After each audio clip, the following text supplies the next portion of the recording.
Awesome. Okay, we're live. Hi, everyone. Welcome to another episode of Joe Knows. Today, I have a good friend of mine, Steven Couch. He is a chef and an entrepreneur, and he's helping all the small business owners, entrepreneurs out with Venture Valley, a new venture that he's working on. And I'm going to have you introduce yourself, Steve. Hey, yeah, thanks, Joe. Pleasure to be here. Thank you so much for having me. So I'm Steve Couch, and I'm a multipreneur. I'm working and trying to spin all the plates and achieve my version of the American dream, right? So, yeah, Venture Valley Consulting is something that I'm really, really happy and really, really blessed to have started a little bit over 6 months ago now. But part of a larger, foray into business development and business growth and entrepreneurship. So really happy to be here and to work with you and talk with you today. Awesome. Yeah, I love what you're doing with it. Why don't you have your contact information so people know how they can contact you, and then also go into what Venture Valley is all about? Sure, sure. So you can reach me. My website is venturevalleyco.com. You can reach me there and fill out an information form if you're interested in working with us. But at the core, Venture Valley is a company that I created basically to help entrepreneurs both name what it is that they want, what is it that you want with yourself, what do you want for your life, what do you want for your family, and then how can you create a solution that exists. How can you create a solution to one of the many problems right within our country that you feel uniquely positioned to solve? And we basically help entrepreneurs come up with that idea, that vision. What is it that they want? Iterate on it. So we offer brainstorming, we offer strategy, go-to-market strategy, marketing, sales, whatever you need to really help them grow. So, like you said, I'm a chef. I've been doing all kinds of work. I've had my own business, Mr. Eat Right. It's my personal chef business. I've had that for the last 8 years. But what I realized was that that introduction as a chef was really perfect for me as an entrepreneur because I realized that service based industry of a restaurant is kind of a model for all service based companies, right? So Yep. you come in, you go to a restaurant, you say, hey, you sit down at the table and you want to order a steak. You say, someone comes up to your table, they give you the menu, you look at there's a steak there, perfect. You talk to the server, you say, I'll take one steak, please, medium rare. That server takes that steak, they walk to the back, they tell the operations department, which is like the kitchen, they say, hey, look, got one steak medium rare here. That person makes the steak, that person or team develops the steak, puts it on a plate, the server takes it back out to the table. They say, here, Mr. Restaurant patron, here's your steak. This is what you ordered. Is this what you ordered? They say, yeah, perfectly cooked, exactly what I ordered. Awesome, enjoy. They enjoy the steak, they pay the check, and then they leave. That same model for coming in, having a menu of services, having a communication structure from your front of house, which in a lot of companies is your sales team or your client acquisition team, walking that order into the back and communicating with your operations team and saying one steak medium rare, and coming back to that table with that steak, with that order, whether you're an accountant, whether you're a doctor, whether you're a lawyer, whether you are offering you're offering a lawn care company, whether you're doing any kind of service-based industry, it pretty much follows that same model of a restaurant, which is kind of a model for any industry. And when I realized that there is an opportunity for all small businesses, all companies, all service-based companies, somewhere in that process of understanding what it is that you're offering, what are you serving, what is your menu? Like the menu drives everything else that happens in a restaurant, what you're serving, what you're doing, the solutions that you're applying to the problems that exist within our economy and our market is the exact same. It's exact same as a restaurant. And once you understand that, and somewhere along that process, you can identify where there's an opportunity for growth, development, perfection, a higher degree of excellence. That's where we come in, and we come in and solve that and help you get to that degree of excellence and understand that strategy and then implement the solution. Yeah, and I love that analogy because it does make sense. And first of all, you're making me hungry with talking about steaks. um, but you know what I realized, especially with me going through, I've opened up a few different businesses um, in stuff that I either was good at or that I wanted to be good at, type of thing. And what I've realized is that people are good. They could be really great at what they are doing, right? Like this cooking the steak, right? Like Mhm. I could be great at that. But Mhm. if I'm not good at the other parts of the business, that business is going to fail. And Mhm. so um, there have been some times where I got into a business and the business failed because we didn't have all of those pieces together. That's when I was younger. Now I've learned the model. I can apply that model to multiple businesses, maybe not all of them, but at least have a better start and and go from there. But I really like, what you're doing, because a lot of entrepreneurs, they come in and say, I have a really great steak or a really great I make a really service great or steak. whatever. Yes. Yep. But they don't know how to get it to the table or how to Mhm. get somebody to Mhm. come in to order it. Yes. Exactly. So Exactly. so I really like what you're offering. And um why don't you go a little bit more in depth in terms of maybe how somebody can get started, or Yeah. you know what they might need, or when they should contact you, something like Yeah. that. Sure. Absolutely. Yeah. I guess thinking about it, and I like the example you gave of, you say I may be really good at creating a steak. Okay, awesome. That is considered, what we call an SME, or you have subject matter expertise in a particular field. And that's okay. It's perfect. There's nothing wrong with you saying I'm really good at making a steak, but I'm not good at the other things. Awesome. The key here is naming. It's about identification of what it is that you need and what it is that you want. As a business owner, all of us, as individuals, as business owners, as people, have to do a better job of first looking inside of ourselves and saying, what is it that I need? What is it that I need for my relationship? What is it that I need for my business? What is it I need from a team? What is it that I need to start and grow whatever it is that I'm looking to grow? What are my needs? And start to identify that. If you say, I'm a person that's great at producing a steak, but I know that I could use help, or I could need someone to walk the steak out to the table and give it. If I know I need someone to help me design a really good menu that will attract customers into my restaurant. If I need a good process for saying, okay, I made the steak was amazing. They said it was awesome, but I don't have a way for customers to review what that steak that I just made, or to share their feedback with other people so that I can get more steak orders, right? Right. It's okay, totally fine to be a person that's only good at making steak. That's not the problem to solve. The problem to solve is, what else is it that I need to now remove all the barriers that exist that make it difficult for someone to know, or impossible for someone to know, that they can come to me and order that steak. What Exactly. my company does is, it's natural, just like love is our natural state. People naturally want to enjoy and have a good steak. It's just it's natural for people to want steak, as long as people have taste for steaks. The question is, how then do I remove all the barriers, all the things that are preventing my steak from being the natural option and selection for someone who wants one? I went to Italy this past summer, really interesting, because I loved. I went to see the Sistine Chapel, and I went to Rome, and the Sistine Chapel is just an amazing work of art. But what really moved me was the inspiration, and how Michelangelo, his approach to painting. Michelangelo said, I always saw, when he was creating statues, when he was painting, he said, I always saw the angel in the marble. It was my job and I carved until I set him free. So a lot of times, it's not that there's an angel, there's a steak there that's ready to be served, that you have within you, that you can create as an entrepreneur, as a business owner. There's that steak, there's that business, there's that idea. How then can you carve away the excess? Can you remove all the barriers, so that you set that steak, that business, that idea? How do you then set that free, so that people can enjoy it and appreciate it for years and years to come? So when it's time for someone to talk, when it's time for someone to get in contact with me, is when you say, I have an angel that I see in the marble. I can see, I have the vision.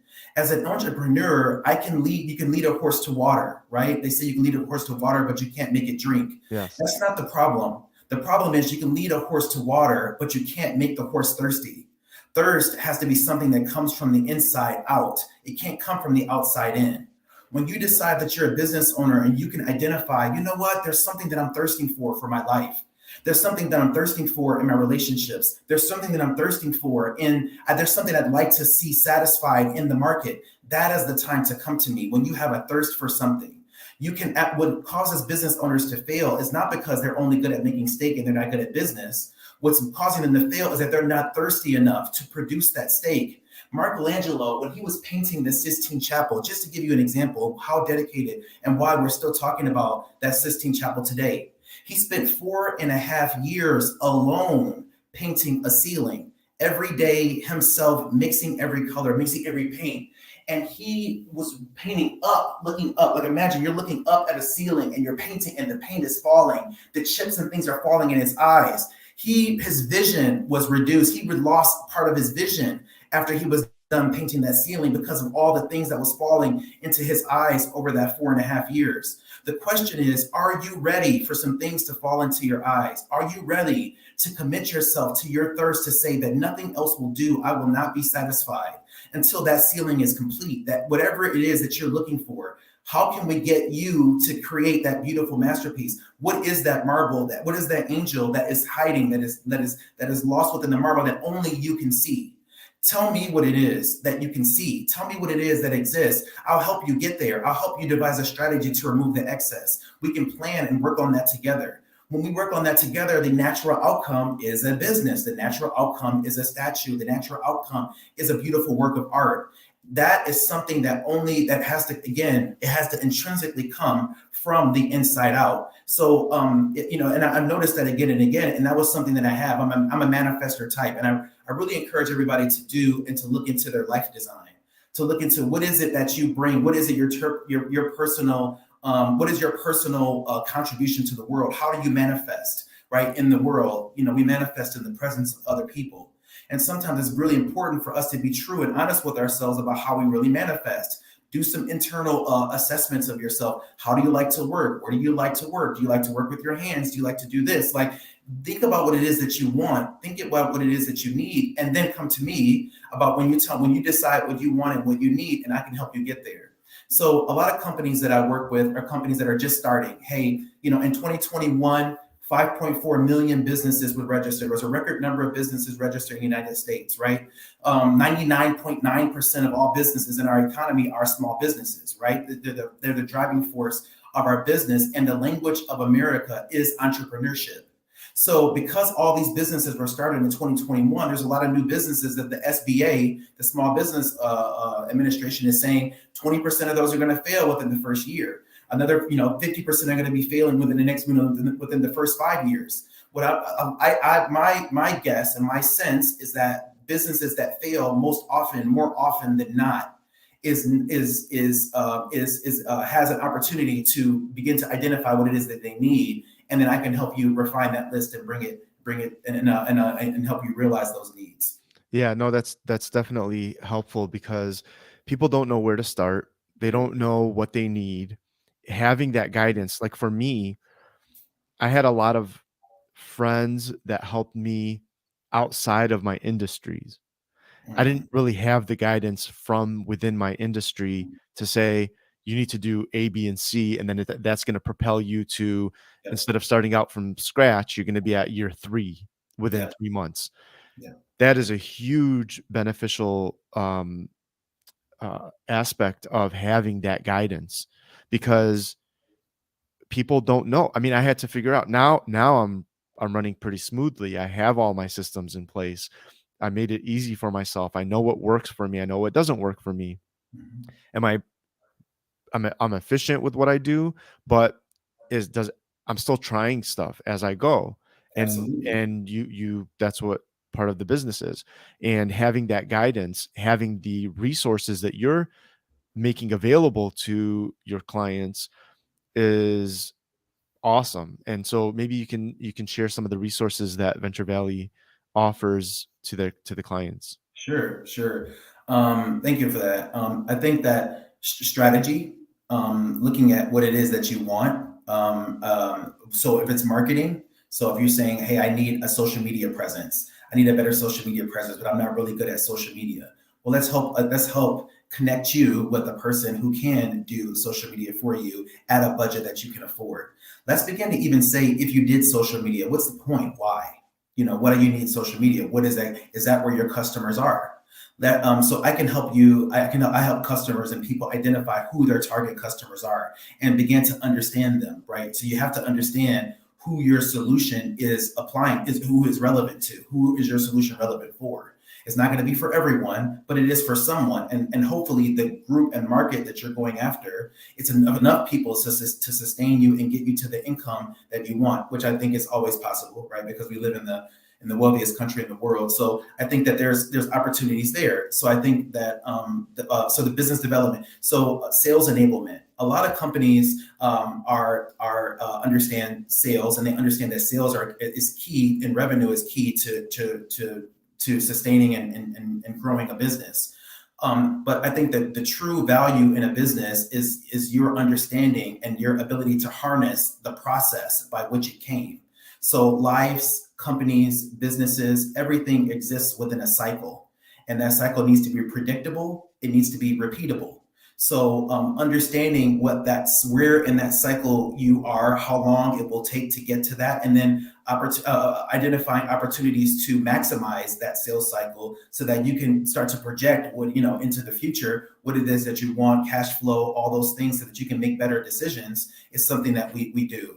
Go to market strategy. Hey, I'm in one. I just started a cupcake business, and I make a couple cupcakes. My friends think they think it's fantastic. How can I bring these cupcakes to market? Awesome. You can come in. We can talk about that. We can talk about those cupcakes. Tell me what it is. Tell me why they are, who they be for, where you're operating. And we go through a whole process of just discovering, identifying what your needs are, setting targets, understanding what your anchors are, what the things that are anchoring you. Can they be, do you want them to be sold, online? Do you want them to be in a bakery? Like, what do you want? Right. So people come to me when they have an idea, again, just when they start to understand that they're thirsty. Now, some companies are already established and they say, hey, I've been in business for 5 years. I have a company that I'm working with now out of Grand Rapids. Amazing. They have a cooking and cultural competency experience, and the motherland cultural connections. Amazing. She wants to grow her business. She has a great model. She's offering a great service to the community. She wants to say, Steve, how can I do this more? I'm so busy right now, but I want to get 3 times more busy. Awesome. If you can make $1, I can help you make $1 million, because if you can make $1 and your model is successful, it's just, again, removing the barriers that are preventing 10 times more people from finding you. Right. Yeah. So that kind of way is how I support clients and make those available. But you hit on an important point. You said, sometimes you just don't know. You don't know. Not only do you not know, you don't know what you don't know. Right. Because there's a lot of things that you don't even know, that you don't even realize. Exactly. And so sometimes what the real help is sometimes, and it's interesting as people, sometimes we're not really good at saying and having the awareness of what we really, really want inside. Yeah. Right. And sometimes you need a little help and a little coaching to say, hey, I hear everything you're doing. I hear everything you're trying to produce, and I can see that. Have you considered this? How might we make this more efficient? How might you get some support? I think some help and guidance could be useful there. Like, so people come to me and they ask me those questions, and then they share with me, this is everything that I have. This is everything that I'm doing. And I say, amazing. I love what you're doing. I love because it's not easy to be an entrepreneur. It's scary. Definitely. People that have never done it think, oh, I can just open up a YouTube channel and get rich. That is not how it works. No, it's not. It's not easy. People that make it look easy, they've been working hard at it. Mm-hmm. Just flat out. Yep. That's what working hard. Absolutely. And you can open a YouTube channel and you can make money from YouTube, right? That is true. All things are possible. Right. The question is like, you have infinite capacity. It's always a question of priority. Right. How can we prioritize, and what would you need to start a successful YouTube channel? What's needed to do that now is very different than what it was needed to do that 15 years ago. Yes, I agree. Yep. So the needs have changed. We can do everything. It's not a question of possibility. Right. Again, all things are possible. So our company's slogan is designing possible, right? We can always design if it's possible and it's something that you want, let's just put a design around it. Yeah. So I think what's important, though, is, again, to set the intention. So it's the intention. What is it that you want to achieve? What is it that you want to accomplish? If it's going to be a YouTube channel, if it's going to be a cupcake store, if it's going to be making a medium rare steak, if it's going to be assembling bikes, whatever it is, let's think about what it is. Let's look at what we want to generate from it, and let's put a framework around it. Right. We have a couple of questions from Keith Stonehouse. So he Mhm. says, I hear people say this is a down market. So Keith is in the real estate business, and he has a title company and he deals with real estate. So he says, I hear people say this is a down market. I do not agree, but what advice would you give to the person who says they can't seem to get business in this down market, and how could you help them? Yeah. So first, we have to understand the process by which business is coming to them, right? So how is business coming to you? Because even in a down market, there are transactions happening. People are buying and people are selling in general, right? So so again, I guess I would ask, what is it that America needs in a down market is always the question, because a solution is applied to a problem that's based on a need. So if in a down market, I would ask, so like in my skill set, in my business, in what I'm offering, in what the services that I'm offering, how can I support America in what America needs right now in this down market? And I guess I would start to begin to ask that question and then utilize that as a basis to say what is needed now. If everybody's losing jobs and if everybody's trying to, looking for gold, maybe there's an opportunity for me to sell shovels, because that's what people are needing, the tools to dig for gold. If there's an opportunity for a down market, it's down for someone, but it's always up for someone else. Who is it up for, and what are those people who it's up for? What do they need, and where could they use support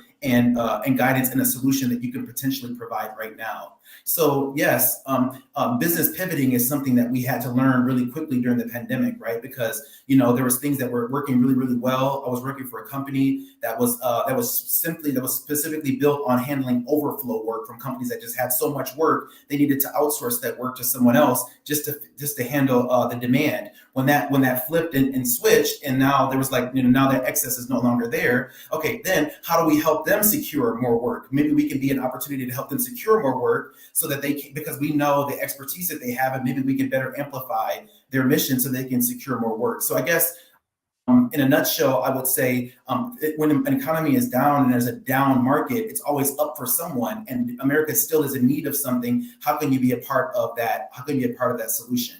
Right. Right. And how And can you that's be a that's part a of great the answer. And then so building off of that, you would say, where are those people that are in need?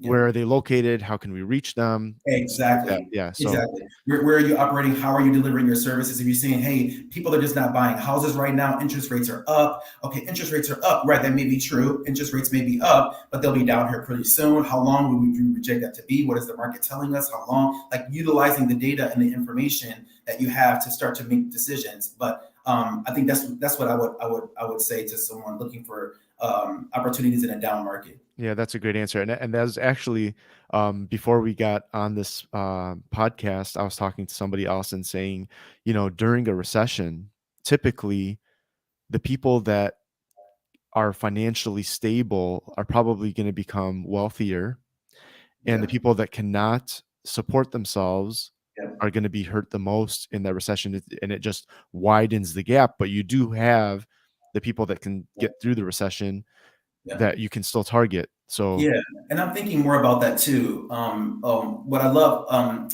so what's really important and what is really valuable in general is it's not only the services that you offer, but uniquely you, the person who's offering it. So if you're the person that's working in real estate, that means you know a little bit about real estate. What is it that you know about real estate? And if I was experiencing a downturn in the economy and a downturn in the market, I'll be looking to someone for thought leadership around what can we do in our real estate capacity to get ourselves out of this. So maybe I may pivot into being more of a knowledge sharer and being more of a content creator in this space of real estate, to say if you're thinking about getting into a new business, if you just got laid off your job right now and now the economy is down, but you have $200,000, because these people, I'm thinking about the tech industry and these exits and all these companies that were laying off. There's thousands of tech workers that were just laid off in Silicon Valley right now. I'm calling them and saying, oh my God, come in. You have so much knowledge, you have so much expertise. And my suspicion is that those same people have $1, $2, $3, $400,000 that they've been squirreling away in their retirement and opportunity, and they can be convinced now in this down market to say, hey, maybe there's a way for you to get into real estate right now. Maybe there's a way for you to take that revenue, that nest egg that you've been sitting on, and turn that into an investment opportunity for you. And I can show you how to do that because I know about how real estate, and I know that this is not the first recession, this is not the last recession, and I've learned through recessions how to get through a down market, and I can guide you on how to get there. So becoming that thought leader and that knowledge, that knowledge worker in that economy and that downturn, I think is key to pivoting and making yourself more successful. Yeah, no, I definitely agree. It's always about adding value, and you can Exactly. always add value at any point if Yes. you are an expert in that area, right? So you have to get creative. You have to see what stands out about you in Right. terms of value. I was Right. actually talking to a few lawyers. We're working on reviving the Chaldean American Bar Association, Okay. and we were talking about what the fees should be and how the structure should be, and it was our first meeting. We are going through it, and I was letting them know, as long as we add value, people will pay for something. Sure. They'll pay what it's worth if you offer value. Absolutely. That's the number one thing, right? Like, if I'm going to tell you, um, give me $20 and you get Mhm. nothing in return, it doesn't matter that the fee is low, Right. because why would I give you $20? What am I getting out of it? But Right. if I tell you to spend $1,000, but you're getting A, B, and C with it, and those are worth the $1,000, or they're Mhm. worth $2,000 or $3,000, Mhm. you can convince somebody to give you that money because you're giving them Yes, value. absolutely. And Yeah, that's yeah, go ahead. absolutely right. Yeah, you're absolutely right. The key is the story. Businesses are rise and fall and are made and broken based on their ability to harness storytelling. Storytelling can be, hey, give me $20 and you get nothing in return. That's not necessarily the most helpful story. You give me $20 because, like, but how many times if you can see someone standing on a corner and they say, hey, I'm homeless, I will work for food, or I can use $20, and you say, hey, you know what, here's $20. Why? You're giving that because of the story and because that they're telling you, and you're saying that's valuable, and I want to contribute to that, and it's going to do something good for you. If Yes. it's going to do something good for you internally. So we're always motivated and driven by our emotions. Our emotions drive that, and emotions are very much influenced by the story that you tell. So I would say about 90% of the work that I do for customers that it actually helps them to grow is around storytelling, translating what it is. That's what's going to get you a sale. That's what's going to get you. That's what's going to help your company grow and achieve its mission. Is the story that you're telling. And price and how much you charge and all of that is all centered around the story that you're telling. Right. Because even when you have the Chaldean American Association, it can provide a lot of value. They can say, I'll give you $1,000, you make $3,000 in return. But the key here is how you tell that story to your potential customers, how you wrap that in language and a scaffolding that can communicate its value. So the Right. value could be inherent to what you're doing, but that value may need to be communicated, and it may need to be communicated in a way that reaches your target customer. Yep. So again, it always goes back to who is your customer, what are their problems, and what are their needs, and how do you make your solution a natural fit for them? And you do that through communicating what it is and business storytelling and crafting a compelling story. Yeah. No, I agree. I've learned, and it's funny because I went to a seminar that was an all-day event, and I work for the federal government, and we have great benefits. Like, my wife works at Henry Ford Hospital. We use my health insurance. I'm just Mhm. saying, we have great benefits. And I went to this seminar, and the person that was speaking was such a great storyteller that he went through every single benefit that we had, and he nitpicked on the one aspect that wasn't the best Mm, of each benefit, mm, and made it sound so bad that the mm. people needed the services that were offered by their company. Amazing, I know. amazing. And Yep. and I mean, but the stories are true, Yes. but he just it just the way that he presented it, it made Absolutely. it, and I knew, I'm like, my stuff is good, but Yes. he's potentially convincing me, even though I knew better than to sign up with them. But Yes. the storytelling was more like, this guy, when he was 20 years old, put his girlfriend down as a beneficiary on his life insurance. Then later on, he got married and whatever, and like 30 years later, passed away, Mm. and forgot to change the beneficiary on life insurance. So guess who gets the money? So that's a story, right? Like the Yes. way that you present it Yes. is Yes. that makes people Absolutely. feel that emotion. Absolutely. So I Yeah, you're I, right. I remember that. Yeah, yeah, and what's important with stories, it's really really key because yin and yang are both their balances in the Chinese belief system. There's yin and there's a yang, right? And but both are equally true. I have and the truth is infinite. It's always all true. So I have good benefits. There's an opportunity for better benefits. Both are true. I have really good benefits and I really could have better benefits because just because the benefits you say are good is a relative thing. Yep. What the person was able to communicate was all the opportunities for those benefits to be improved and better, which can also Yes. be true. Yes. The yin and yang are always true. And sometimes you wake up in the morning and you feel, I feel motivated today, or I feel demotivated today, or I'm really feel challenged by this, but the same thing can be true. There's an opportunity to improve on this, right? So like so I think it's really key to accept that one truth is not necessarily all truth. That Right. one truth is only part of many truths that exist, right? Yep. Because that's through understanding that I don't always have the best benefits, or I don't always have the best of everything, or excellent is never a destination, but it's always a process, right? That way, innovation has an opportunity to thrive and grow because there's always an opportunity for better, Right. right? I agree. Yeah, so I think yeah, when you say your good benefits is so relative. Yes. Yeah. Yeah. No, I do appreciate that. And I love how you guys are set up and the resources that you're providing to entrepreneurs.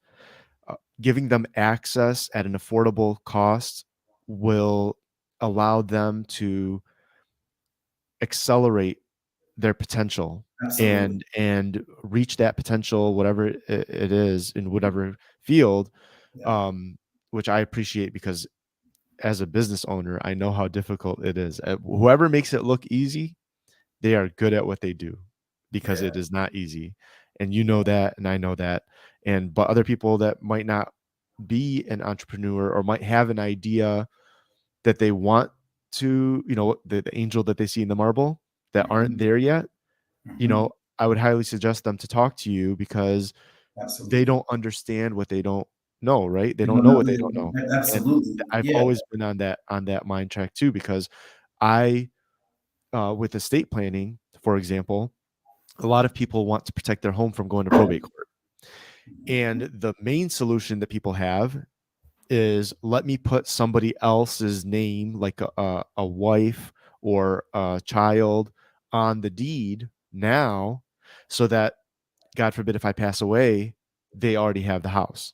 Mm. And that is an option, but they don't know that there are better options than that solution. For Mm. one, they're costing themselves money on taxes, a lot Mm. of money on taxes. Uh, for two, what happens if the person that you put on the deed, even though they're younger than you, if Mhm. they if something happens to them before you, Mhm. right? Like what if your child passes away before you, which is Right. unfortunate, but that is the case sometimes. I've seen it happen. Right. So it's difficult when you don't know what your options are. It's easy to Yes. select option A when that's the only one that's presented to you, Yes. but you might have option B, C, and D, Right. and which are all better than option A. Right. Right. And Yeah. Exactly. And that's why it's key when you're going into anything to go into a structure when you're saying, hey, this is what I want, options or whatever. I go into it based on the need, right? So form follows function, and when you go in and you say, hey, I need a structure that is going to protect my family for generations to come, right? Yep. I need to be able to, you go in with your list of 15 things that you need from a contract, 15 things that you need from a structure, 15 things, all the things. If you have those needs presented, and this is the function that you want the contract to serve, then the form that it takes will obviously serve you. So you don't have to worry about, because there will always be infinite options that you don't think of. There will be infinite options of things that you don't know. But at least you can go in with what you do want and what you do know, and establish a form. Let that contract or that structure take the form that fills and serves you and meets those needs, right? Right. Because form always follows function. And like you said, there will always be options for more better benefits. I love that benefit analogy, because again, but what is it that you need from your benefits? What is it that you want? And if you're saying this benefits plan is meeting all my needs, then for you, yes, it is a good benefits plan. But if you identify a need and to say, you know what, I would love to have adoption coverage as an example. I'd love to be able to say, hey, if I want to get cosmetic surgery, I want to be able to have my benefits cover that. So I would love to, I need an insurance plan that allocates and gives me opportunities, or I need a benefits package that gives me those opportunities. You go into the negotiation, you go into the situation knowing what it is that you need. Even if you don't get it, even if you don't get everything that you need or everything that you want from the contract, right? You can just say, okay, I know these things are still open items and things that I still need. I know that these aren't covered in this particular plan that I have right now, but I'm going into it aware of why these are the blockers. I know what they are, and then I can say, well, how might we remove those blockers? How might we find opportunities to do that? So it's just a question of needs identification, I think, which is key there. Right. Yeah. I always I learned it in law school, and I always go by it, by informed consent. And Uh, so for me, what I do is when somebody comes to me, I'm like, okay, this is what you're asking me for. This mhm, is what you need. And I'm going to lay out all the options, and I'm going to say, okay, this is the least expensive option. These are the pros and cons. And then go all the way up to the most expensive option and say, these are the pros and cons of each of these options, and let them make the decision of what they would like to choose out of exactly. those. And I would also give them my recommendation based on their situation, right? Yes. So if somebody comes to me, I have a lot of people that say, I only have a house. I don't have any savings. I I don't have any businesses. I just have a house. That's all that I care about. So I Mhm, have a solution for that, so that God forbid if something happens to them, the house can go to their family without having to go to court. mhm, But then I have other people that say, well, I have 5 or 6 properties. I have a couple of businesses. I'm married. mhm, I have younger children. mhm. Then I have a different solution for that person. But Right. also, if they only care about their houses, I can Mhm. offer that as well. Like, hey, maybe this solution is not for you, but if Yeah. you care about your houses, I have this solution. You can choose that as well. Absolutely. Yeah. And I think that's absolutely right. The right way to do it is definitely absolutely informed consent is important.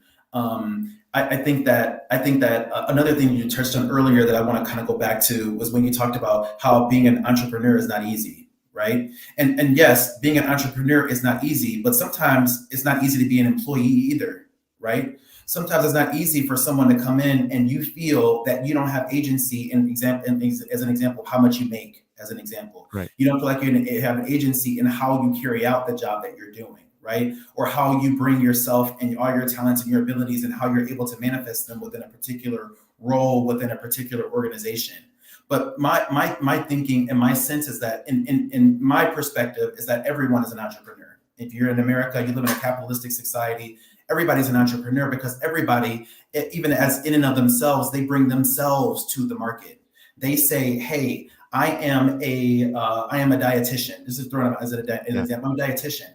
I'm going to ask myself, well, what can the market pay for right now? What can the market bear? And what value can I bring to the field of dietetics? Now, you're going to say, I want to do this type of work. I want to work as a dietitian in this kind of field. And I'm going to seek out job opportunities in that particular field to provide my services to a particular employer, right? Now, that's the same as a service company now, right? You're Right. saying, I went to school, I went to college, I have this much knowledge, and I believe that I believe that my services can provide this level of value to an organization. It can help them reduce their overall healthcare costs, because I'm going to give you a diet plan as an example that's going to reduce your weight and reduce your obesity, and it's going to make you healthier, and it's going to reduce your burden on your insurance plan. How about I'm going to look for jobs and like that can allow me to perform that service and to provide this value. Or I see a job posting for I'm going to be working at as a server in a restaurant, right?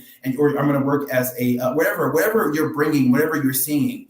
It's all, again, when you're talking about a job and you're going into that, you're going to be an employee, and you walk in owning your yes. You're able to own your no. You're able to say, yes, I will do it for this much money. And you're able to walk into it empowered to say yes. Or if they say, hey, I'm going to give you $15 an hour or $40 an hour to be that dietitian. And you say, okay, great. I like $40 an hour. I like what you said, and I appreciate that offer. So you're saying about $80,000 a year is what you're going to give me for that. But I want to make a business case and share it with you that if you hire me, I'm going to actually, this is going to translate into your company a 15% overall reduction in your operating expenses for next year, because you're going to reduce your health burden because of this plan that I'm going to enact for you. And I'm going to commit to making sure that this is what the results are, and I'm going to be working toward that goal. So when you come in and you say from a perspective of, this is the impact, this is the business case, you're still bringing yourself as the business, a service that you're providing to that company, and you're still an entrepreneur. You're still communicating the value, you're still telling the story, and you still get to set how much your services are going to be compensated, because you can say yes to that, you can say no to that, you can present your case, you can say it's going to make, and you can take it or leave it, right? Yeah. So I think it's hard. I think in any case, the hard part of being a business owner, again, is the same hard part of being an employee, and it's not identifying what it is that you need and you want, not understanding what it is that you're thirsty for, not being able to have a way to communicate your value, the value that you're bringing to that organization, and making that business case. Again, when it comes to price, when it comes to money, when it comes to all these things, it's about communication of value. Being an employee is sometimes easier, right? Because there's benefits, there's pros and cons, because yin and yang are always true. So being an employee is easier, being an employee is harder. Both things are true. Yeah. Depending on how you look at it. Being an entrepreneur is easier, being an entrepreneur is harder. Both things are true. But what we do at Venture Valley more than anything, like we said, is we design possible, but we help you take ownership. Take ownership of your life. Take ownership of the agency that you have in your life. Begin to design a life and a business that serves you, that not only you serve the business, but the business can also serve you. It can be a mechanism. It can be the vehicle to say, I want to take, like, for example, I want to travel. I like to travel. I love to experience and see the world. I built a business that enables me to travel. I've been to 40 countries. I've been all over the world. I've been able to see and experience cultures and grow, because that's something that's important to me. Why shouldn't you, as a business owner, why shouldn't you as an employee, that you can say, hey, community, right now more than ever, employees have the power, because we have a staffing shortage in so many industries. Yes. If you can come in and you can communicate to an employer the value that you're going to be providing, how are you going to solve the problems that they're having? How are you going to be able to translate, the service that you're providing into actual dollars and cents? And then, and all those things you can communicate. Then you can say, in order for me to do that for you, Mr. Employer, I need these key things. Just like if I go to you and I say, hey, in order to help your business grow, in order to help you achieve your life mission, in order for you to identify and recognize and awaken to your life's purpose, I'm going to need these 10 key things. It's always about understanding, listening, and of needs, setting intentions, creating a design that supports and creates and like justifies and supports those intentions, and then creating an execution plan now, where you can do to that now enacts and manifests that design. So intention, design, execution. It's the same thing whether you're an entrepreneur. It's the same thing whether you're an employee. It's all the same, because again, we live in a capitalist society. So in any way, you're always bringing yourself to the market. Yeah. No, I love that. No, so I love all the stuff that you're doing from the business side and helping people out. And I just want to talk really quick about yourself with your chef stuff. I want to ask you a couple of questions, and Great. then we'll wrap up this episode. So, what is maybe the dish that you're most proud of that you made, or where that I know you've made food in other countries. So why don't you share some of those experiences with us? Yeah. Um, wow. Okay, sure. I love man. What's the most interesting dish that I made? I don't know. I'm trying to think, or most one that I'm most proud of. I think I need to answer that in a little bit of a story. Okay, Okay. so I divide the world's cuisine, food, everything into two broad categories, right? Lemon countries and lime countries. Lemon countries are countries like France, Spain, Italy, Greece, Morocco, Turkey. Those countries, you can kind of cut a lemon in half and squeeze it over anything that they make, and it kind of goes with that cuisine. Lemon countries are typically also herb countries, so lemon and herbs kind of go together in those countries. You can just cut a simple tomato in half, sprinkle it with a little bit of salt and pepper, put it, drizzle a little bit of olive oil, put it into a 400-degree oven, and 40 minutes later, you have an incredible, magical bite of food, right? So simple. Shave a little bit of herbs, or maybe a little bit of basil on top of that, some fresh Italian parsley. You have an amazing dish, right? It's about respect for understanding that lemon and herb, concept. Maybe a sprinkle of lemon over that, right? Then you have like a lime country, which is typically a spice country. Lime countries are countries like Mexico, Indonesia, Singapore, Vietnam, India. Those countries, you basically cut a lime in half, and you can sprinkle it over anything that they make, and it kind of goes. So a lot of times, what I find that I'm most proud of, and I lean into mostly, is lemon country cuisine. I find myself interested. I have an affinity for, and I'm attracted to that typical type of food for me to make and to share with my guests. But when it comes to enjoying food out and traveling and cultural experience and that, I love to travel to and enjoy the food and cuisine. I go out to restaurants that are lime country based, right? I love going to Mexican restaurants, Indian restaurants, Asian restaurants of all kinds. I just love that food. I love their use of spice and lime and balance and simplicity and complexity and all those things. So I think the dishes that I make and that I'm most proud of are ones that come from that lemon country profile, because I find an affinity for that personally. Just growing up in America, America is a like melting pot countries. Like the UK and the US are like lemon and lime countries, because they have people that come in from everywhere, Yep. right? And so they Yep. bring their influences and their food with them that shape regional cuisine. So the US is more regional in terms of its lemon and lime demographic, but a lot of times I find an affinity for like the American South. I'm a Black American guy. My family's from the South. We make a lot of soul food. Soul food in the South is lemon country based, right? Sweet tea, lemon pound cakes. I can sprinkle a lemon over anything that I make soul food wise, and it goes. But the American Southwest, I live in Phoenix. The food here is mostly lime country based, right? Where there's a lot of Mexican food and there's a lot of fusion. There's a lot of Asian food here, and so I can, again, lime spice. So I guess that's a long story to say kind of how I approach food and my company, Mr. Eat Right, is a great. I create these kind of culinary experiences that highlight the food from lemon countries or highlight the food from lime countries, but mostly lemon. Nice. No, I like that background because I didn't know that. So I'm glad that you went through it, because I don't think that many people know about that stuff. So no, I appreciate that now. So um well, this is the time that we have for this episode. I appreciate that you came on here. I love all the knowledge that you gave to the people that were listening to us talk, and I know that you can help a lot of people out if they come to you. So why don't you give your contact information one more time? Yes, yes. So you can reach me at venturevalleycode.com. That's my website, venturevalleycode.com. And you can fill out a contact us form, and you can reach me there. For Mr. Eat Right, you can meet me at mreatright.com for my chef services and that work. And then you can follow me on Instagram at Mr. Eat Right.